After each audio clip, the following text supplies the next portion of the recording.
Salut Facebook, salut Instagram. Alors normalement je suis en direct des deux côtés. Alors c'est une première pour moi de faire un live autant sur Instagram que sur Facebook.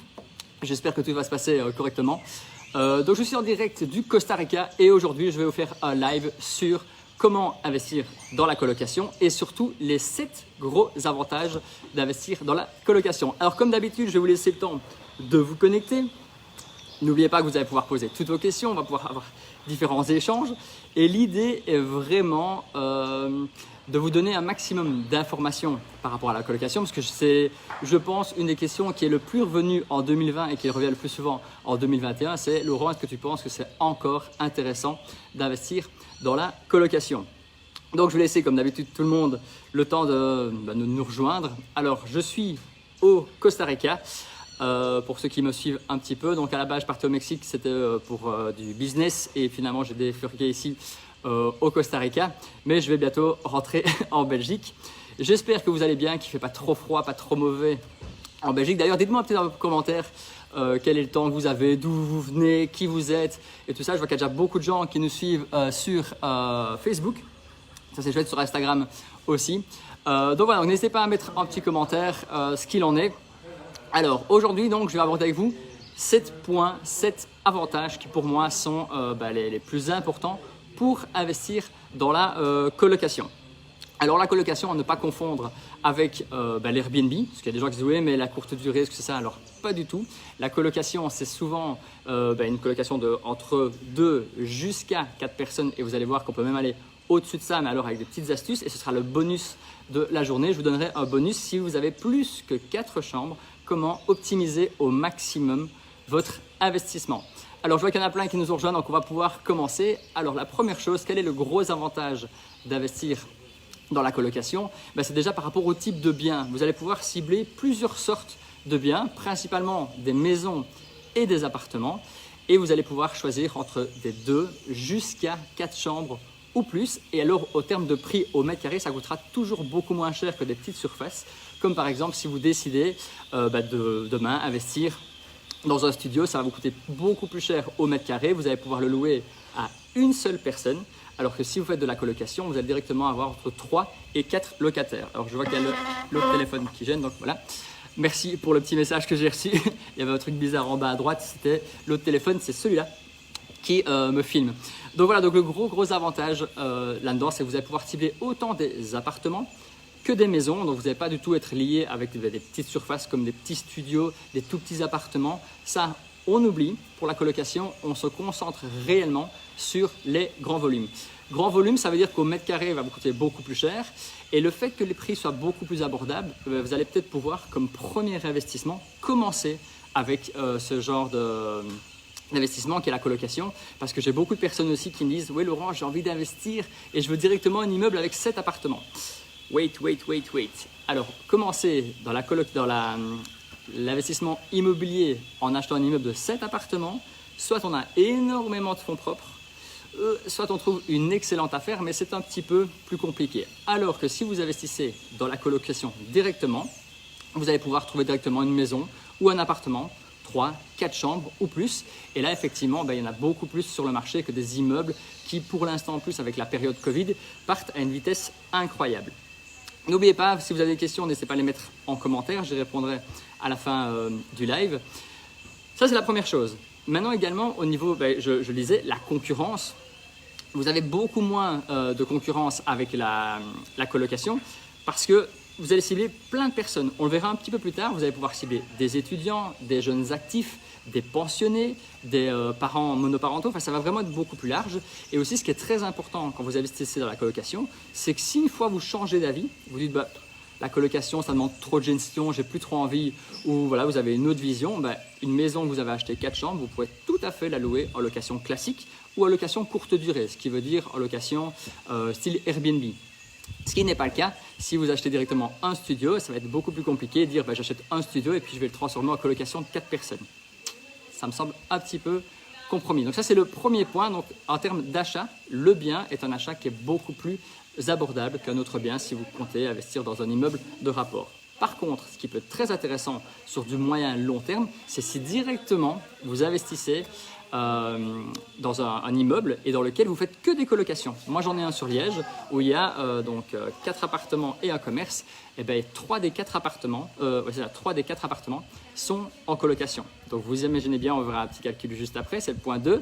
En termes de rentabilité, c'est un des immeubles qui est le plus rentable dans ceux que j'ai. Parlons justement de la rentabilité. Alors, contrairement à une location classique, la colocation sera beaucoup plus rentable pour plusieurs facteurs, parce que déjà, vous allez cibler plusieurs personnes, donc vous allez pouvoir voir les loyers beaucoup plus hauts que si vous louez ça à une personne lambda ou à un couple. Et justement, j'ai fait des calculs avec 2 biens qui m'appartiennent. Alors, le premier, c'est un appartement qui est un appartement 3 chambres. Alors, si je l'avais loué en location classique, ce logement, j'aurais pu le louer 750 €, donc il est à Liège. Donc pour ceux qui connaissent un petit peu, c'est en Outre-Meuse. J'ai décidé de le louer en colocation et là, les loyers ne sont pas du tout les mêmes parce que chaque chambre est louée hors charge 350 €, ce qui fait 1050 € pour identiquement le même bien. Et c'est là où ça change complètement la donne, c'est que sans avoir apporté plus de modifications, donc hormis la rénovation du bâtiment, donc je n'ai pas créé d'extension, je n'ai pas créé de rehausse dans cet appartement, j'ai pu le louer plus cher. Et dans ce cas-ci, donc la location classique 750, on passe à 1050 €, ça fait une augmentation de 40%. Et c'est ça que recherchent les investisseurs, c'est optimiser au maximum leur investissement. Ça, c'était pour le premier. Et souvent, on me dit, oui, mais Laurent, le mieux en colocation, c'est d'acheter directement des biens où il y a 4 chambres. Comme ça, on fait la plus grosse plus-value possible. Alors oui, si c'est possible, il faut le faire. Franchement, il ne faut vraiment pas hésiter. Maintenant, effectivement, de plus en plus de personnes s'intéressent à la colocation. Et donc, le marché commence un petit peu à être saturé et dès qu'il y a une belle maison, un bel appartement qui est mis en vente avec 4 chambres, souvent il part très rapidement. D'ailleurs, ça crée certains problèmes avec des familles qui sont en recherche de logement et qui sont directement pris de court par des investisseurs qui viennent et qui se disent voilà, moi je vais acheter directement, j'achète sur fonds propres, il n'y a pas de clause suspensive et tout ça. Et donc là, effectivement, ces gens-là sont un peu moins privilégiés parce qu'ils passent souvent par des crédits et tout ça. Deuxième exemple que j'ai, c'est une petite maison que j'ai achetée il y a maintenant 6 ou 7 ans, qui était une location standard, dans laquelle la locataire est partie. Et là, je me suis dit, il y a vraiment moyen d'optimiser cette maison pour en faire une colocation de 2 personnes. Et qu'est-ce que j'ai fait dedans? J'ai inversé les pièces. Donc, il y a une salle de bain qui était en bas que j'ai montée et ainsi de suite. Donc, j'ai joué avec la cuisine et tout ça. Et donc, j'ai pu créer 2 espaces complètement privatifs, chacun de plus ou moins 22-23 mètres carrés.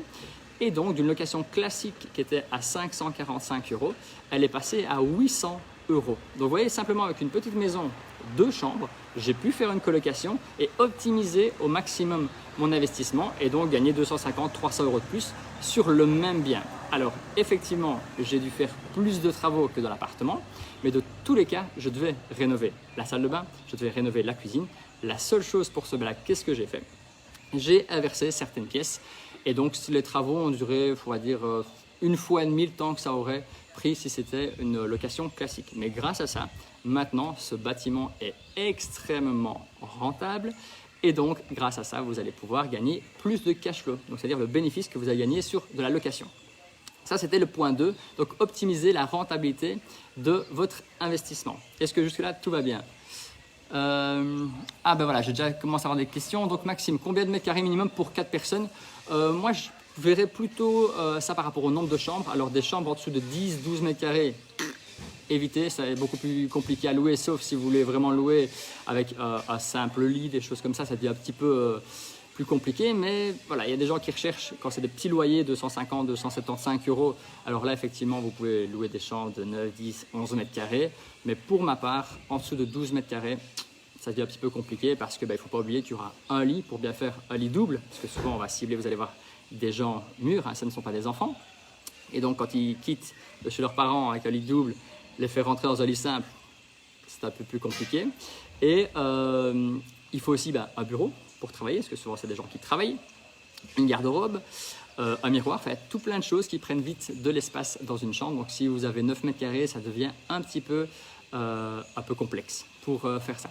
Justement, j'arrive au point 3, les différents profils. Alors, ce qui est génial avec la colocation, ce qui n'est pas le cas forcément avec les autres, c'est que vous allez pouvoir cibler autant des étudiants, des jeunes travailleurs, des parents monoparentaux, donc qui ont leur enfant et voilà, ils ont décidé de soit de l'avoir seul ou de l'élever seul, ou enfin voilà, il y a toujours des petites histoires de famille, et donc qui n'ont pas d'autre choix, ou des fois c'est par choix, vraiment par envie, d'être en communauté, de se dire bon, on va se mettre dans une colocation avec un autre parent qui a également des enfants, et donc là ça devient une colocation de parents avec des enfants, donc ça se fait de plus en plus, et c'est quelque chose qui intéresse de plus en plus de monde pour plusieurs facteurs.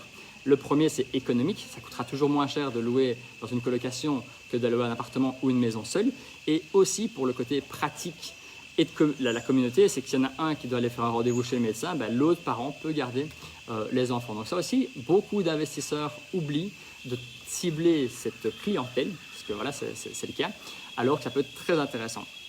Et aussi les personnes âgées. Alors là, ça ne représente même pas 5%, donc c'est vraiment très bas. Mais de plus en plus de personnes âgées ne veulent pas finir dans un home, ne veulent pas finir seules, soit sont un peu abandonnés par leurs enfants, ou voilà, ils ont moins de contacts, donc ils veulent le retrouver, et décident de se mettre en colocation. Donc comme quoi, l'idée reçue de dire qu'il n'y a que des étudiants qui font de la colocation, c'est faux. Il y a des étudiants, des jeunes travailleurs, des parents qui sont seuls à élever leurs enfants, et des personnes âgées. Alors on peut aller au-dessus de là, ça peut être également des gens qui travaillent dans une société, donc des gens qui viennent de l'étranger, mais on fait partie des actifs, donc des travailleurs, et chaque fois les besoins vont être un petit peu différents. Si vous développez pour plus des étudiants, ils vont chercher plutôt une localisation proche des écoles, des transports en commun et tout ça. Si c'est des familles, donc les parents avec enfants, souvent ils vont préférer là où il y a un jardin, où il y a un extérieur pour pouvoir jouer, un parc, pas très loin. Et les personnes âgées, éviter de louer ça au 4e étage d'un immeuble, ça me semble un petit peu complexe s'il n'y a pas d'ascenseur. Donc ça, c'est vrai, très chouette et très agréable dans la colocation, c'est que vous allez pouvoir commencer avec des étudiants. Vous allez vite vous rendre compte que ça casse un peu plus qu'une location classique et vous dire, ah oui, les étudiants, c'est fini, j'en ai assez, je passe à des actifs. Alors là, vous allez pouvoir, quand le bail sera fini, bien évidemment, switcher de type de personnes pour la location. Pareil, si vous voulez passer sur des parents avec enfants et ainsi de suite, donc ça permet vraiment de diversifier. Et à la suite, si finalement vous voulez arrêter la colocation, vous le remettez en location standard et ça fonctionnera tout aussi bien avec une rentabilité moindre. Est-ce que jusque-là, tout le monde me suit et tout le monde est OK? C'est bien, je vois qu'il y a des gens qui se rajoutent de partout. Donc désolé de vraiment switcher d'un à l'autre, mais j'essaie vraiment d'avoir le contact avec tout le monde. Donc ça, c'était le point 3. Le point 4, la flexibilité de la location. Alors souvent, quand c'est un bail de colocation, on ne part pas sur 3 ans ou 9 ans. Non, on part sur souvent 1 an. Et ça va même commencer par quelques mois. Si vous commencez une colocation en mai, ne partez pas sur un bail d'1 an. Parce que là, ça veut dire que tous les mois de mai, vous allez devoir re-signer un bail et ça va autant vous ennuyer vous qu'ennuyer les locataires, surtout si vous ciblez des étudiants parce que eux, souvent, le contrat est prévu qu'il commence en septembre. Donc si vous avez un bail qui commence en février ou peu importe dans l'année, mais pas au début d'une période scolaire, ce que je vous conseille, c'est vraiment de mettre quelques mois, donc par exemple de février à fin août et début septembre, c'est un nouveau bail qui recommence pour une année complète. Ça, vous pouvez le mettre directement dans le bail. La flexibilité, donc ça peut être très intéressant. La flexibilité aussi par rapport aux membres qui sont dedans, donc les colocataires peuvent, s'il y a un arrangement amiable à avoir entre eux et que vous êtes d'accord, mettre un terme à leur contrat pour qu'il y ait un changement de locataire qui se fait parce qu'ils arrêtent leurs études, parce qu'un a perdu son travail ou est muté à l'étranger, ou un des parents a trouvé quelqu'un et décide de partir. Tout ça, ça a créé une certaine flexibilité que beaucoup de gens apprécient et en termes d'investisseurs et de propriétaires, je vous conseille d'aller dans ce sens-là. Ne mettez pas trop de garanties, trop d'impositions, n'imposez pas trop de choses à vos locataires. Proposez une certaine flexibilité. Ça va vraiment vous permettre d'avoir des locataires qui vont se dire c'est bien, le jour où je trouve un travail, je peux peut-être quitter ma colocation d'étudiants, ou le jour où j'ai une copine, je peux partir. Ce sera beaucoup plus simple que si vous dites non, tu seras tenu pendant 1 an, tu ne dois pas partir, sinon tu paieras des indemnités. Et là, vous allez vous mettre en conflit avec vos locataires et ce n'est absolument pas le projet ni le but à avoir quand on investit et pour éviter les problèmes aussi avec vos locataires. Quand vous faites un bail de colocation, justement, je vais y arriver, il faut faire toujours un pacte de location. Un pacte de location, c'est un genre de contrat qu'ils ont entre eux et qui donne certaines règles. Alors, il y a plein d'exemples qui peuvent se trouver un petit peu partout, mais c'est très important. Quand on fait un bail de colocation, il doit toujours être suivi d'un pacte de colocation. Sinon, là, vous risquez d'avoir certains ennuis. parce que voilà, c'est un peu différent d'un bail classique, ça s'enregistre de la même façon, et s'il y a un changement de locataire, on ne fait pas un nouveau bail, c'est un avenant au bail, c'est une page des fois qui fait une seule page, très spécifique, qui dit qui prend les engagements de quoi, qui s'occupe des charges et tout ça, et c'est vraiment super bien fait. Ça vous permet également d'avoir 4 personnes sur un seul et unique bail. Et ça, le gros avantage, c'est que si vous avez 4 locataires, par exemple, vous avez 4 studios qui rapportent de temps en temps la même chose qu'une colocation, ça vous évite de gérer 4 baux qu'il faut chaque fois enregistrer et tout ça. Ici, tout est géré directement dans un seul bail. Et si vous avez une personne que vous nommez vous-même responsable, donc je ne sais pas, la personne la plus âgée ou la personne qui se propose d'être responsable, donc elle s'occupe de jeter les poubelles et des choses comme ça, et bien vous pouvez même vous arranger pour que les 3 autres colocataires payent sur son compte à elle et que cette personne-là fasse un virement une fois par mois. Ça vous évite de checker chaque fois les paiements. Alors, c'est très agréable de vérifier les paiements qu'on reçoit, mais à partir d'un certain nombre de locataires, ça devient un petit peu compliqué. Il faut des Excel, il faut plein de choses. Donc, si vous avez, je vous le souhaite, à la suite 5, 10, 15 biens en colocation, gérer 10, 15 paiements ou en gérer plus ou moins une trentaine, ce n'est pas le même travail et pourtant c'est la même rentabilité. Donc, dès le départ, faites en sorte d'optimiser votre temps. Et s'il y en a un des 4 ou des 3 ou des 2 qui accepte de payer que l'autre verse sur son compte, acceptez ça, ce sera beaucoup plus simple. Maintenant, effectivement, il pourrait y avoir plus de conflits. Donc, c'est quelque chose qu'il faut tenir à l'œil et suivre et ne jamais imposer à un des 4, par exemple, s'ils sont 4, d'être responsable. Ça va vraiment devenir de soi, si on a envie de le faire. Le point 5, alors, diminuer le risque des impayés. Effectivement, quand vous êtes propriétaire d'un bien, que vous louez en location classique, s'il y en a un qui ne paye pas, vous avez 100% de votre loyer qui est à payer. Si vous le louez en colocation, vous avez une colocation de 4 personnes, s'il y en a un des 4 qui ne paye pas, vous avez quand même 75% de votre loyer qui a été payé. Donc ça, c'est déjà bien. Vous avez déjà une certaine sécurité. Et surtout, il y a une solidarité qui se passe entre les locataires, d'où l'intérêt d'avoir un excellent bail et pas simplement trouver le truc gratuit qu'on a trouvé sur Google. Voilà, moi, je paye chaque fois des avocats pour rédiger mes baux. Et la solidarité, ça veut dire que c'est un des 4 qui ne paye pas, les 3 autres sont censés être responsables. Et donc là, ça crée vraiment une synergie entre eux pour que un des 4 ne déconne pas. Donc ça, c'est vraiment très important. Maintenant, encore une fois, n'oubliez pas ce que j'ai dit tout à l'heure, la flexibilité, si un des 4 ne paye pas, ce n'est pas forcément la faute des 3 autres.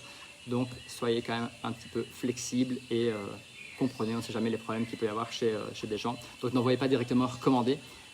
Passez d'abord un coup de fil, un petit message WhatsApp ou des choses comme ça, ça vous permettra de savoir ce qu'il en est. Et envoyer un mail et pas directement recommander, ça peut directement créer une certaine frustration. Donc, ça diminue le risque. Et justement, le point 6 qui continue, ça, vous avez plus de garanties. Pourquoi? Parce que si vous louez par exemple à des étudiants, très souvent, et je vous conseille de le faire, vous pouvez demander que les parents soient caution, soient garants. Le gros avantage de ça, c'est que si l'enfant, l'étudiant crée des dégâts, les parents doivent payer la différence. Donc, ce ne sera pas directement prélevé chez l'étudiant qui n'a aucune source de revenus. C'est les parents qui seront totalement caution. Vous pouvez exiger ça, auprès de tout le monde, mais effectivement des adultes, par exemple des jeunes actifs qui veulent se mettre en colocation ont des fois plus de mal parce qu'ils disent non, moi j'ai décidé d'avoir mon indépendance, je ne suis pas d'accord de mettre des garants. Ça se discute, à vous de voir si vous l'imposez ou pas, mais n'oubliez pas, flexibilité, très important. Les garanties aussi, n'oubliez pas que vous allez avoir 2 mois de garantie, on ne peut pas aller au-dessus, c'est interdit, donc 2 mois maximum de garantie locative, mais sur le montant que chacun paye. Donc par exemple, je reprends mon cas de tout à l'heure, ceux que j'ai en colocation, avant le loyer était, si j'avais loué en location classique, c'était 750 €, donc ça ferait 2 mois de loyer, ça fait 1500. Dans ce cas-ci, on n'est pas à 1500 de caution locative, on est à 2100 € parce que chacun doit verser 700 € parce que chacun va avoir son loyer qui va être doublé en garantie. Donc ça, c'est important aussi, vous augmentez la garantie, donc en cas de dégâts, je ne vous le souhaite pas, mais il reste un peu plus d'argent pour couvrir les frais. Le fait d'avoir des garants, le fait d'avoir plus de garanties locatives, souvent, vous permet d'avoir une meilleure garantie par rapport à votre bien. Le 7e point, vous avez aussi une certaine diversité de location. Vous allez pouvoir louer meublé, louer non meublé, vous allez pouvoir louer charges comprises, hors charge. Et tout ça va vous permettre vraiment de faire un petit peu finalement ce que vous voulez sur votre propre bien. Si vous décidez de louer à des étudiants, souvent des Français, des Luxembourgeois, eux vont toujours apprécier de payer charges comprises pour la simple et bonne raison qu'ils ne vont pas s'ennuyer à devoir prendre un contrat d'énergie, l'arrêter, faire les relevés d'index, parce que souvent, ils ne savent pas comment on fait, c'est normal. Tant qu'on ne l'a pas fait une fois, on ne sait pas. Et donc là, ce sera beaucoup plus intéressant de louer charges comprises. À l'inverse, si vous louez à des jeunes actifs, je vous conseille de vous arranger avec eux pour directement les former à être autonomes, à être indépendants quand ils se lancent dans le monde de la vie réelle, où ils vont prendre l'indépendance de leurs parents, à justement leur expliquer comment on trouve un contrat d'énergie, comment est-ce qu'on fait le changement d'eau, comment est-ce qu'on gère ses dépenses, est-ce qu'on met le chauffage sur 30 degrés avec les fenêtres ouvertes? Je ne pense pas. Donc ça, c'est aussi une certaine diversité que vous allez pouvoir choisir pour vos logements. Faites attention, si vous louez du charge comprise, mettez toujours une petite clause que le locataire est tenu de gérer son bien en bon père de famille, parce que j'ai eu des belles surprises où fin d'année, on fait des avances normalement et c'est les mêmes avances depuis 3 ou 4 ans, mais il y a eu un nouveau locataire, sauf qu'effectivement, pour lui, mettre le chauffage sur 30 et par la suite ouvrir les fenêtres, c'est normal, et donc vous avez une consommation supplémentaire de 500 €. Et s'il n'y a pas cette petite clause dans le bail, ça peut se retourner contre vous, ce sera à vous de payer. Donc ça va directement amputer votre cash flow annuel et ce serait vraiment dommage. Donc cette petite clause que le locataire doit gérer son bien en bon père de famille. Si finalement il dépasse beaucoup plus que ce qui était prévu, alors là vous pouvez lui réclamer un certain montant pour le fait qu'il interviennent. Et s'ils sont 3 et sont 4, c'est le montant divisé par 3 ou par 4 s'il n'y a aucun moyen de prouver qui est le ou la responsable de cette différence. Là, je vous avais promis un petit bonus avant de répondre à vos questions. Alors, un des bonus, j'ai encore une fois beaucoup de mes participants, beaucoup des gens qui me suivent sur les réseaux sociaux, sur Instagram, sur Facebook, qui me disent « Ouais, mais alors, c'est pas intéressant de chercher des maisons à 5, 6, 7 chambres, ça arrive. C'est pas intéressant. » Moi, j'ai envie de vous dire que si, c'est extrêmement intéressant. Si vous avez plus de chambres que de locataires, c'est mieux ça que l'inverse. Si vous avez un bâtiment 2 chambres et qu'il est trop cher à l'achat, il ne sera absolument pas rentable. Donc, ce que je vous conseille, si vous trouvez un bâtiment de 5, 6 ou plus de chambres, c'est déjà apporter plus de services. Alors, qu'est-ce qu'on pourrait apporter pour plus de services? Si vous ciblez des étudiants, c'est toujours bien d'avoir une salle de sport, une salle de cinéma. Ça coûte vraiment pas très cher à faire, hein. Franchement, il y a une belle cave ou une belle chambre qui était un peu trop petite. Vous mettez des énormes poufs à terre, vous peignez un mur blanc, vous mettez un projecteur, ça va vous coûter maximum 1 000 € tout compris, et vous allez avoir quelque chose qui va vraiment en donner plein la vue à vos étudiants et qui vont plutôt choisir votre bien que celui d'un autre. Et d'ailleurs, petite parenthèse, beaucoup de gens ici me demandent « Oui, mais Laurent, la colocation, tout le monde veut en faire. Est-ce qu'à un moment, ça ne va pas se saturer ?»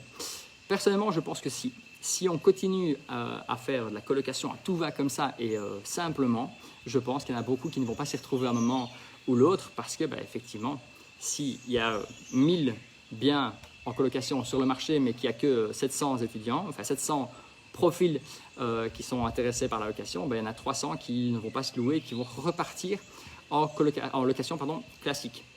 Ce que je vous conseille donc, diversifiez-vous et soyez différents de toutes les annonces que vous allez pouvoir trouver sur Internet, sur des sites spécialisés.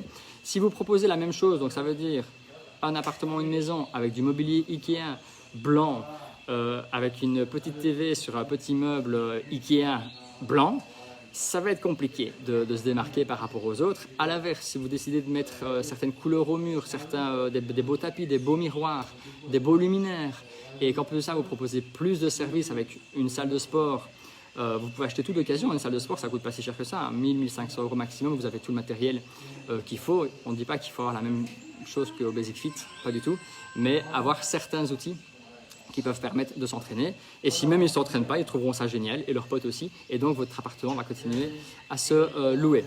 Mais tout ça pour dire, donc le petit bonus, pour ceux qui ont la possibilité d'avoir plus de chambres que de locataires, vous avez tout à fait la possibilité de louer en Airbnb la chambre que vous avez en plus. Et quel est le gros avantage de ça? C'est que cette chambre va quand même vous rapporter de l'argent. Et donc, comment est-ce qu'on fait? Vous mettez une annonce sur Airbnb, Booking, il y a plein de systèmes, mais le plus connu, c'est Airbnb.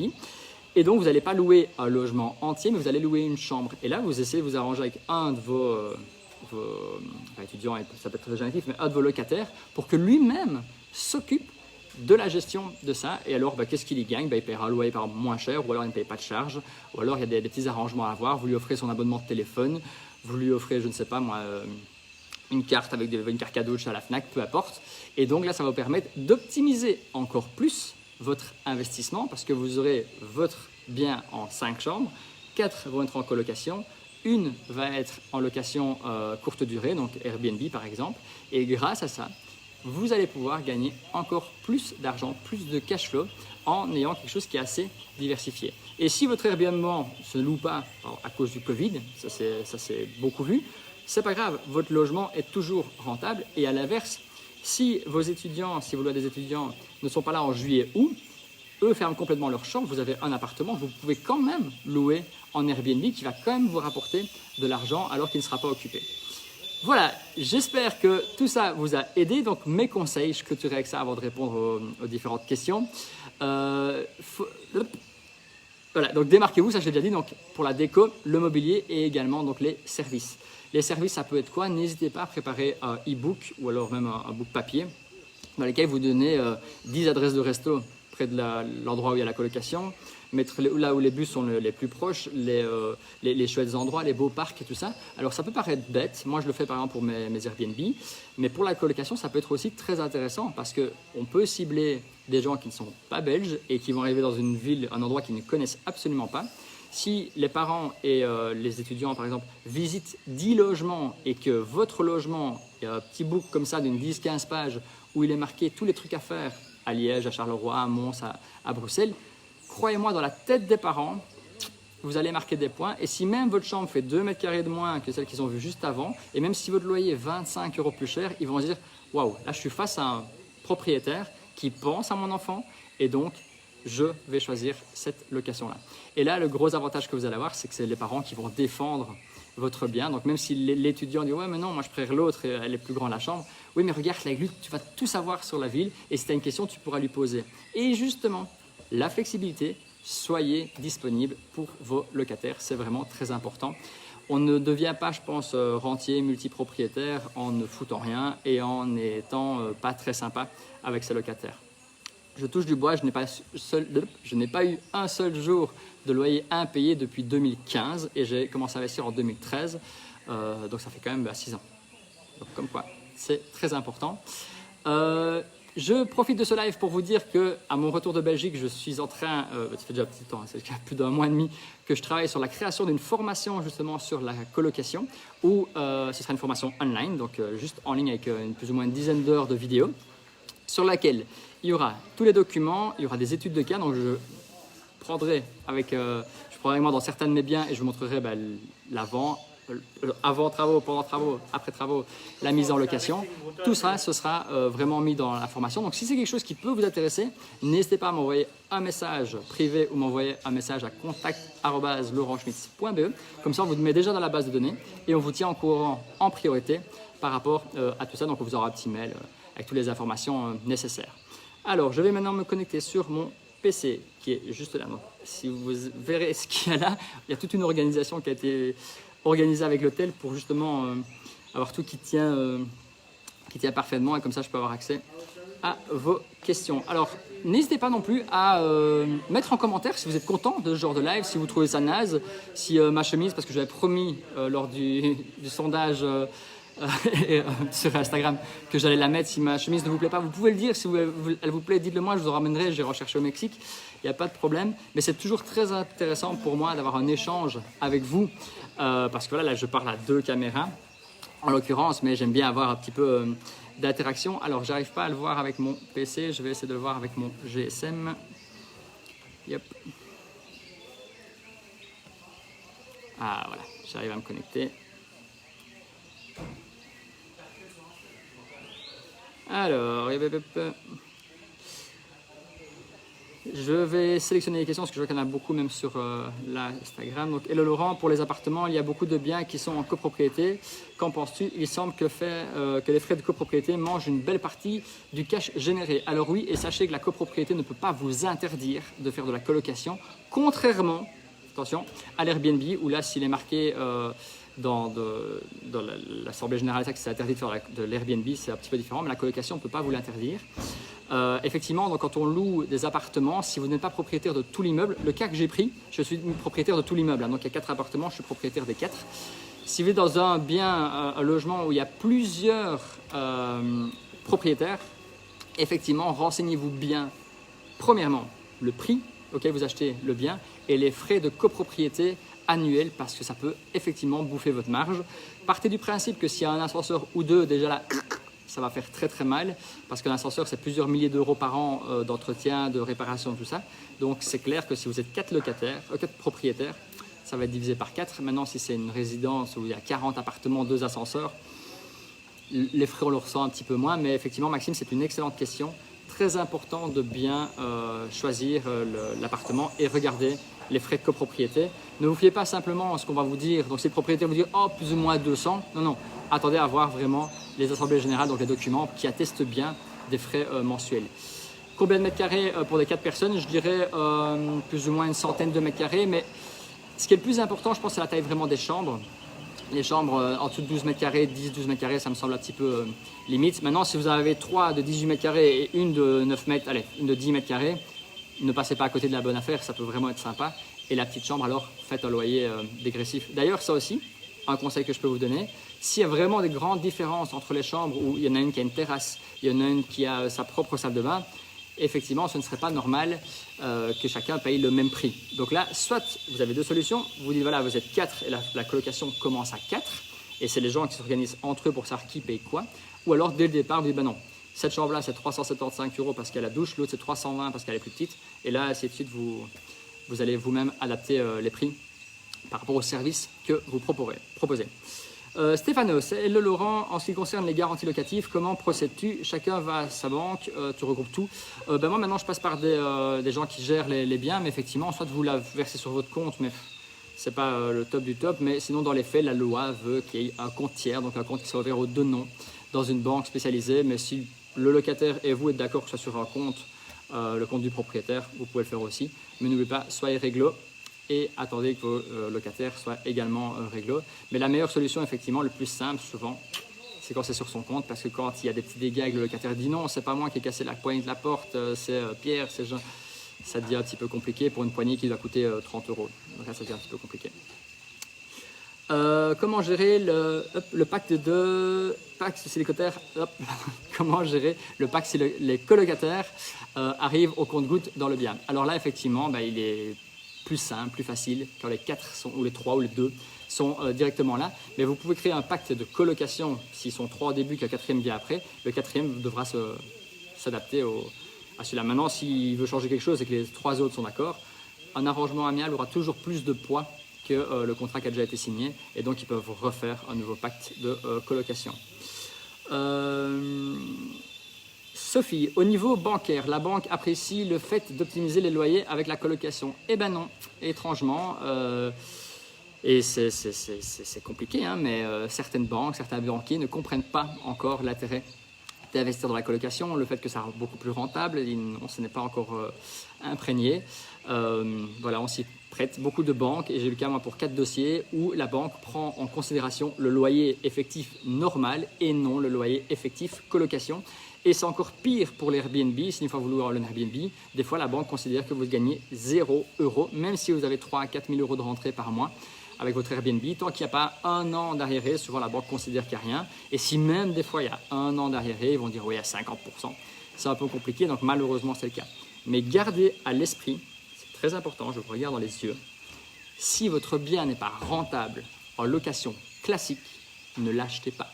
Si vous achetez un appartement à 250 000 qui se loue 750 €, ne l'achetez pas. Même s'il se loue 2 000 € en colocation, ne l'achetez pas parce que le jour où la colocation change de loi ou je sais pas, vous n'êtes plus dans les codes parce que vous avez laissé pourrir votre truc, vous allez vous retrouver avec un crédit qui va vous coûter plus cher que ce que ça vous rapporte. Donc ne l'achetez pas. Conseil à retenir, n'achetez uniquement si c'est louable, enfin si c'est rentable en location classique. Et si après c'est rentable en location colocation, alors là on continue. Mais sinon on ne le fait pas. Jonathan, comment cibles-tu la localisation pour les logements en Airbnb? Ah ben je ferai un live sur l'Airbnb, donc tu pourras me reposer cette question-là à ce moment-là. Toy, toujours... Toy Ray, je ne sais pas comment ça se dit, mais désolé. Toujours enrichissant avec Laurent, mais je te remercie. Comme dans la vidéo de Teachable. voilà, c'est vrai que voilà, tu as dû acheter une des formations qui est actuellement en ligne.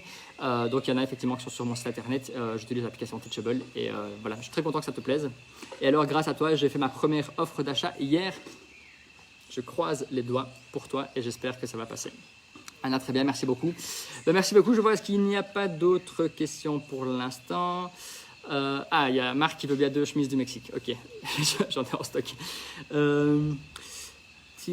Ouais, donc là on parle d'Airbnb, donc ça change un petit peu. Et je vais voir sur Instagram, ce qu'il en est. Ok, c'est bon. Voilà, pour ma part, je vous souhaite une excellente journée. J'espère que ce live vous a plu. En tout cas, comme d'habitude, moi, ça me plaît énormément de faire les lives. N'hésitez pas à m'envoyer un petit message vocal, si vous voulez, mais un petit message personnel, un petit commentaire, partagez la vidéo, faites ce que vous voulez, likez. Faites plein de choses comme ça, parce que moi, ça m'encourage encore plus à en faire, parce qu'effectivement, le jour où il n'y aura plus d'interaction, je ferai peut-être d'autres choses que de prendre mon temps à essayer d'enrichir les autres. Donc voilà, je vous remercie pour ce live. Je vous souhaite une excellente journée. Désolé pour cette vue qui est assez sympathique, mais je vous promets, je referai des lives en Belgique et peut-être qu'une fois, je me mettrai même dehors pour un petit peu me punir moi-même de faire de si beaux lives. Merci à vous, passez une excellente soirée et je vous dis à bientôt. Bye bye.